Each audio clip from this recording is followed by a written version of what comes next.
Good morning, ladies and gentlemen. At today's press conference, we will hear from Governor Cox, FBI Director Kash Patel, and Sheriff Mike Smith.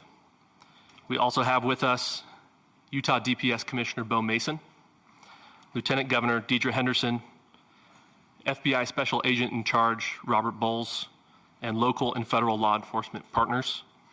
Following the remarks today, Governor Cox, Director Patel, and Commissioner Mason will take questions. Thank you.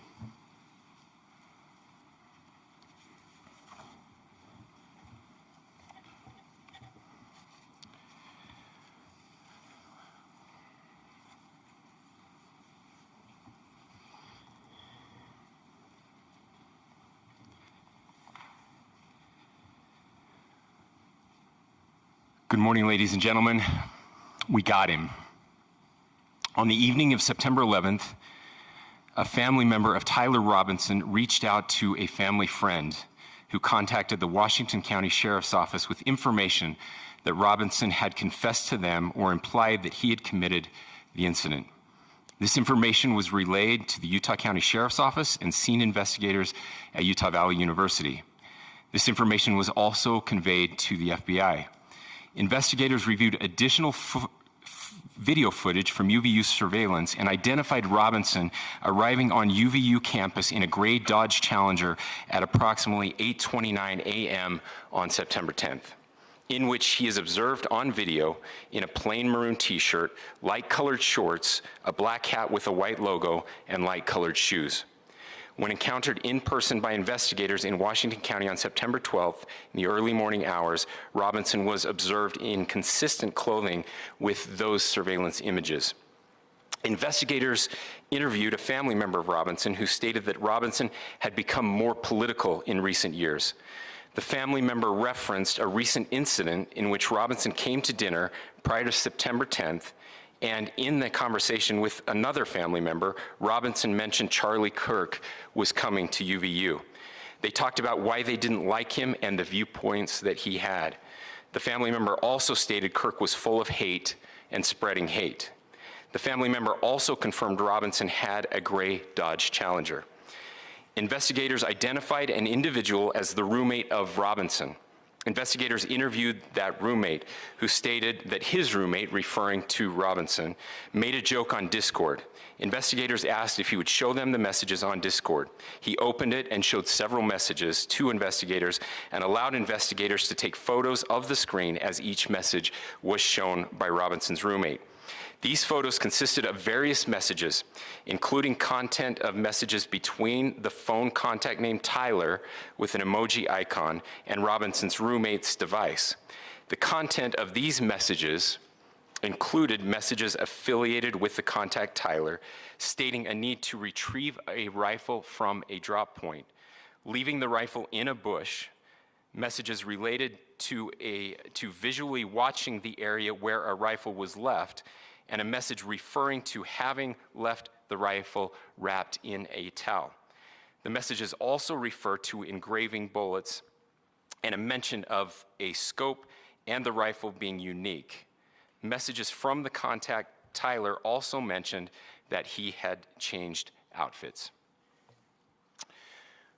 I know there has been speculation as well as to the writing on those casings, those bullet casings, and I believe we have that as well.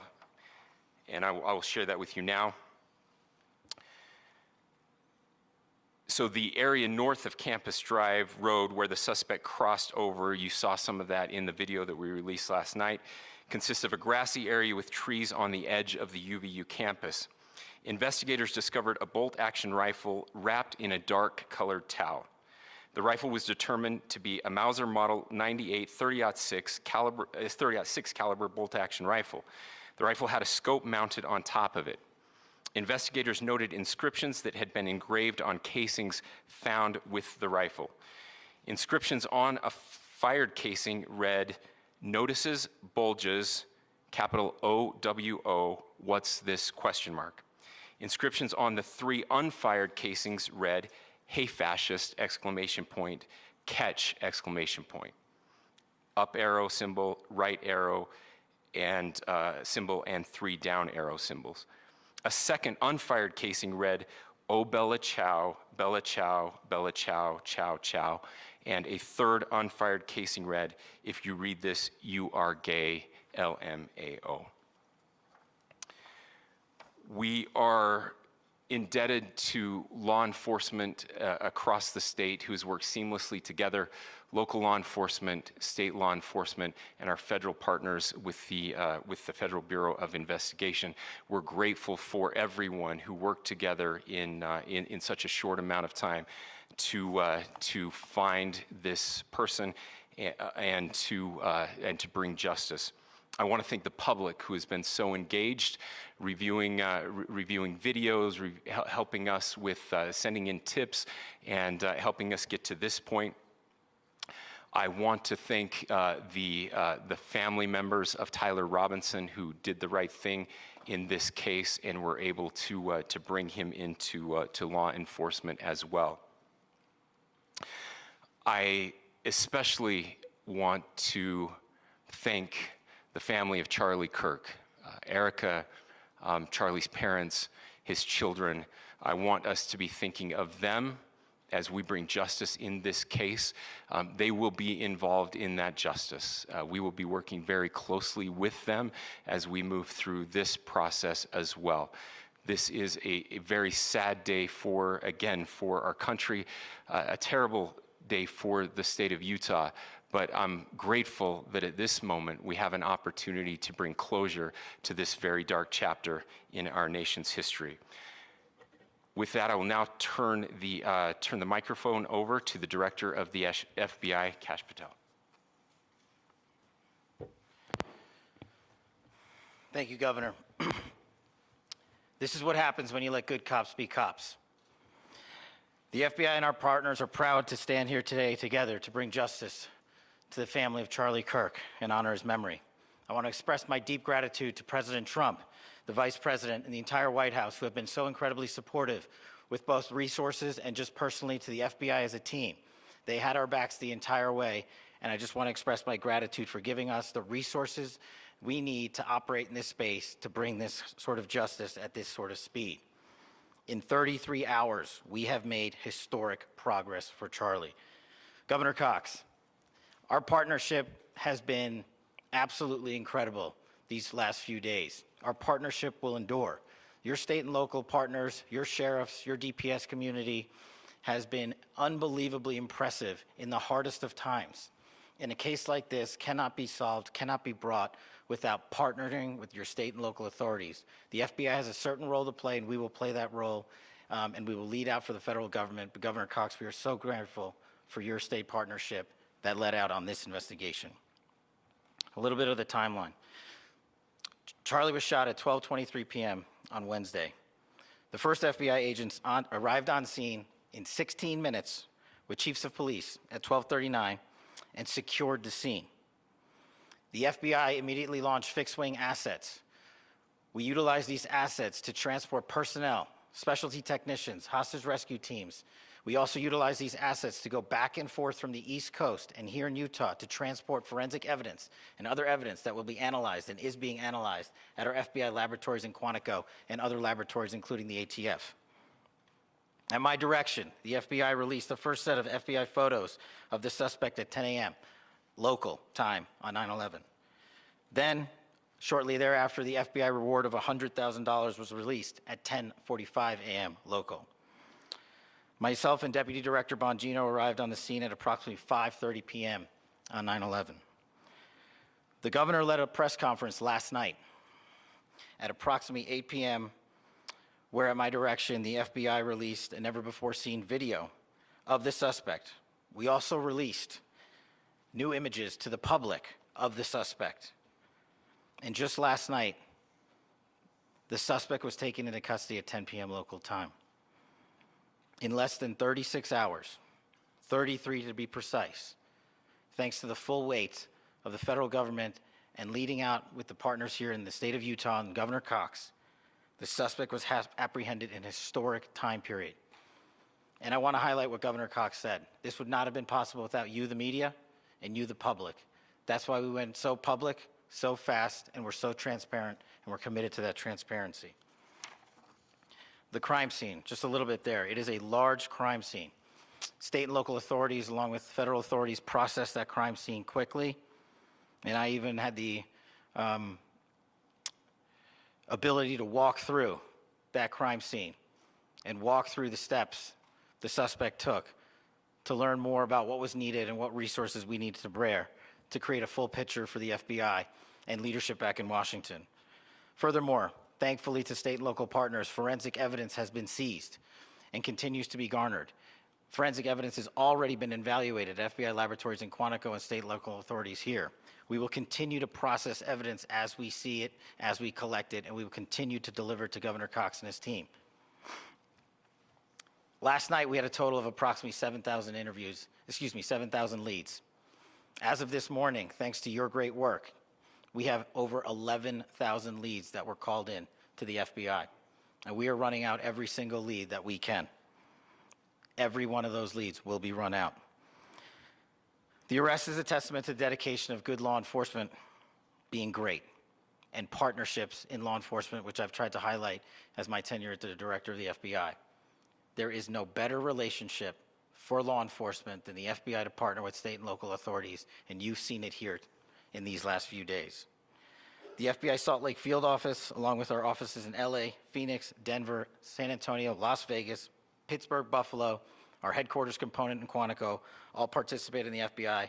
I want to express my deep gratitude to the employees of the FBI, the men and women, the evidence response team tacticians, the special operators, the agents, the support staff. You have done monumental work in historic time when the public, who had a right to demand such an expeditious solving of an investigation, the FBI answered that call diligently, critically important to our nation, and we delivered. And I'm proud to be their leader, and I'm proud to be the director of the FBI. This is very much an ongoing investigation, as the governor said, and we will continue to work with state and local authorities to develop the investigation, to provide them the evidence they need for their ongoing prosecutions, and we will be here to answer every call they absolutely have, as long as it takes, for as long as we need to find and apprehend whatever suspects were involved in this crime. Lastly, to my friend Charlie Kirk,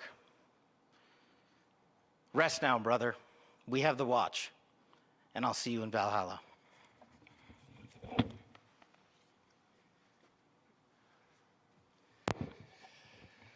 Thank you, and good morning. I would just like to take a few minutes as the sheriff to express my gratitude for everybody who has played a part in this investigation. As you know, it's been a vast, a complicated, and a very, very fast-paced investigation. You're looking at people standing up here who are running on, if they got an hour's sleep in the last couple of days, they're probably lucky. It has been very taxing. It has been so impressive, speaking on behalf of the local law enforcement, to see the cooperation that we've seen in this type of case. Across the state, sheriffs, chiefs, our state partners have stepped up and have come to the call on anything that we needed. Our county chiefs have been phenomenal. Our Utah County Attorney, Jeff Gray, who's standing up here with us, has been phenomenal in leading us through this investigation. I would like to thank the federal government for their resources, their assets. Our local team here, our FBI team, has been extraordinary in helping us work through this and bring this person to justice. Most of all, I would like to thank the public, and specifically, I would like to thank the public who turned to prayers and who turned to positiveness for us. I would like to thank them on behalf of the law enforcement community, because we needed those prayers. That's what we needed to get through this. We needed your support, and you gave it to us. We needed your patience, and you gave it to us. And I would like to thank you for the Kirk family, because that's what they need, is your support and your prayers, and that will get us through all of this. So thank you everybody for everybody that have stepped up. We've had such a phenomenal response to this. Thank you.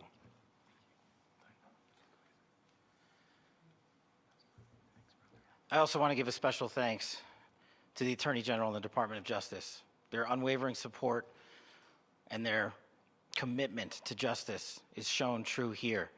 And without AG Bondi and Deputy Attorney General Todd Blanche and the resources they brought to bear, we would not have been able to complete our mission. And I just want to say special thanks. It's an honor to be a part of the Department of Justice. Thank you again to our incredible law enforcement team who has worked so hard. Sheriff, I got a solid 90 minutes last night, so I'm probably the most well-rested person up here. Ladies and gentlemen, I get the microphone, so I hope you'll permit me a moment just to share a few more thoughts about where we are and how we got here and maybe a little bit of where we go from here. I don't want to get too preachy, but I think it's important that we, with eyes wide open, understand what's happening in our country today. I've heard people say, well, why are we so invested in this? There's violence happening all across our country, and violence is tragic everywhere, and every life taken is a child of God who deserves our love and respect and dignity. This is certainly about the tragic death, political assassination of Charlie Kirk. But it is also much bigger than an attack on an individual. It is an attack on all of us. It is an attack on the American experiment. It is an attack on our ideals. This cuts to the very foundation of who we are, of who we have been, and who we could be in better times. Political violence is different than any other type of violence for lots of different reasons. One, because in the very act that Charlie championed of expression, that freedom of expression that is enshrined in our founding documents, in having his life taken in that very act, makes it more difficult for people to feel like they can share their ideas, that they can speak freely.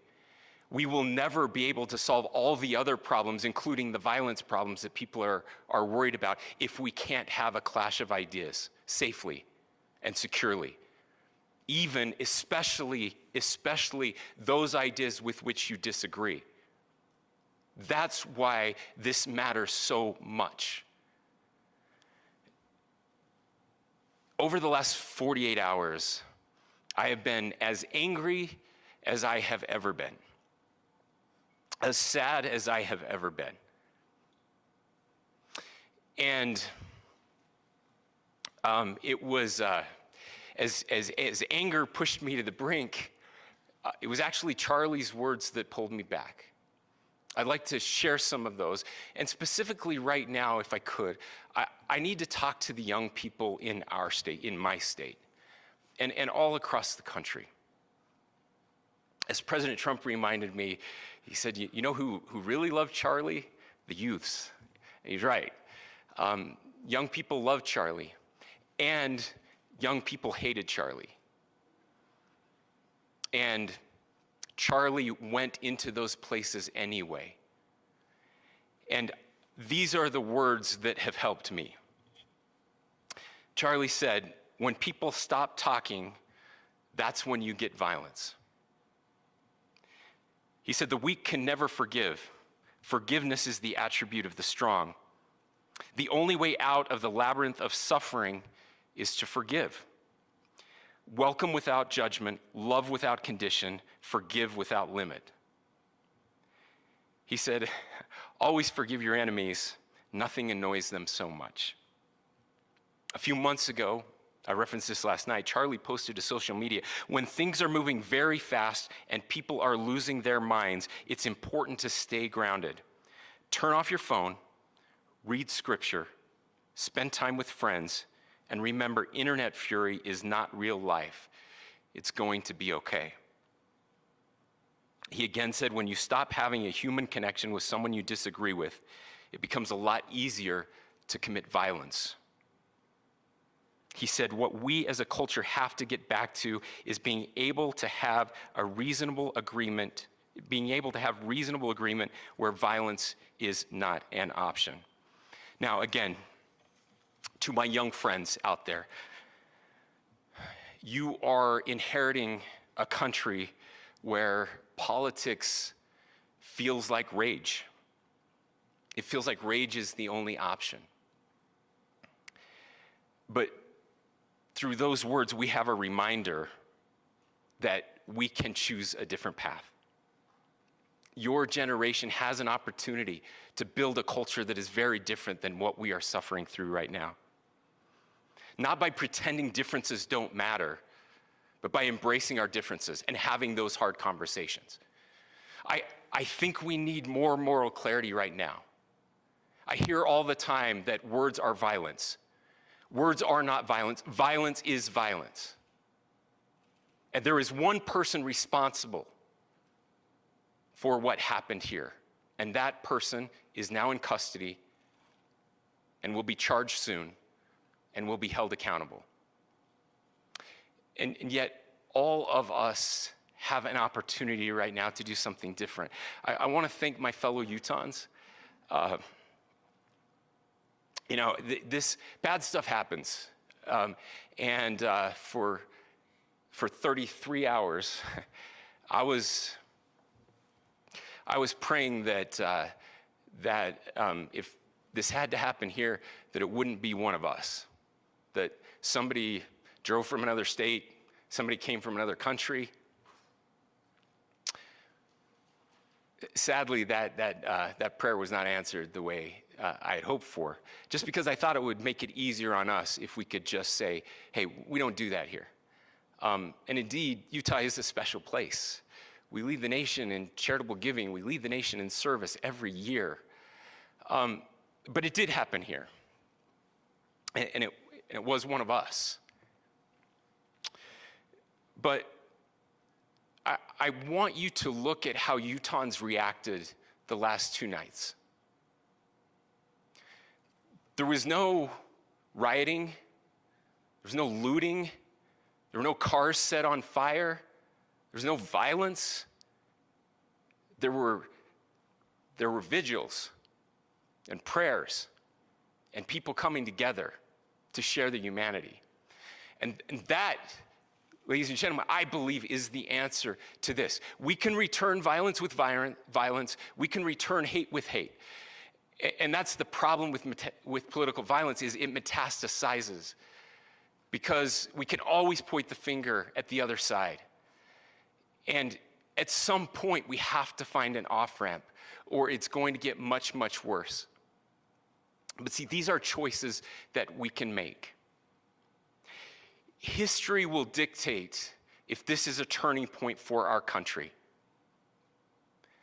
But every single one of us gets to choose right now if this is a turning point for us. We get to make decisions. We have our agency. And I desperately call on every American, Republican, Democrat, liberal, progressive, conservative, MAGA, all of us to please, please, please follow what Charlie taught me. I'll just conclude with words I share often from a friend and author, Yuval Levin, who was asked if he was optimistic about our country. And he said, I'm not optimistic. He said, I hate optimism. Like, that sounds bad. But he said, optimism is a vice.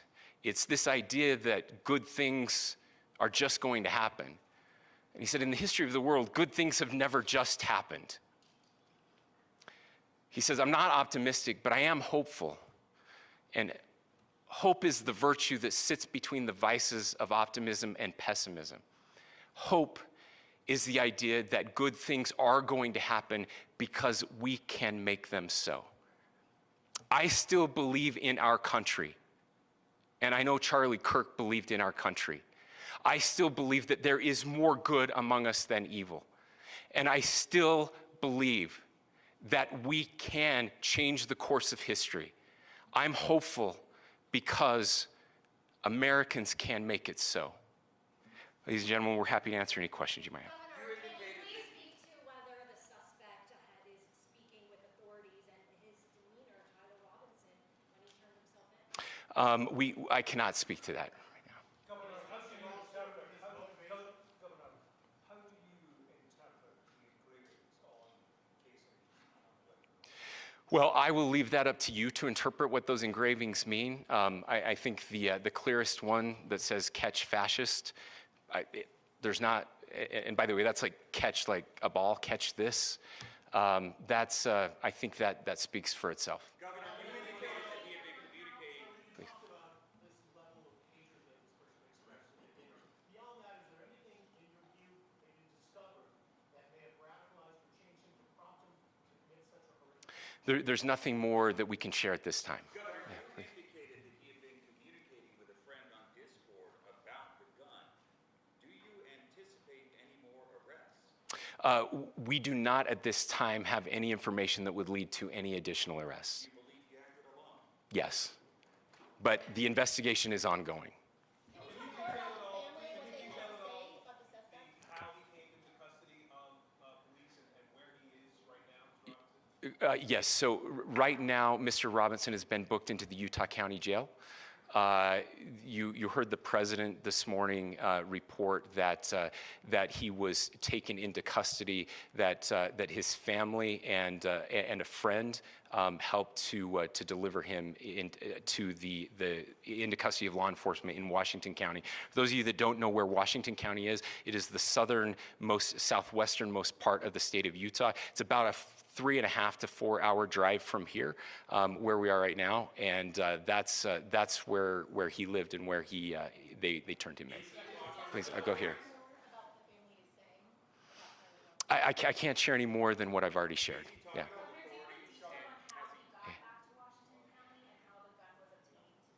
So how we obtained the gun was found here. So I don't have much more details on that. We do know that he drove. We had his car here on campus, and then we had his car going south back to the St. George. It's actually the city of Washington in Washington County. Is he talking with authorities and did he discuss a motive? I'm sorry? We don't have any information that would lead us to believe that. Yes, in fact, it was just released. Yes. Talking with authorities and did he discuss a motive? I can't answer that right now. Yeah, thank you. Over here.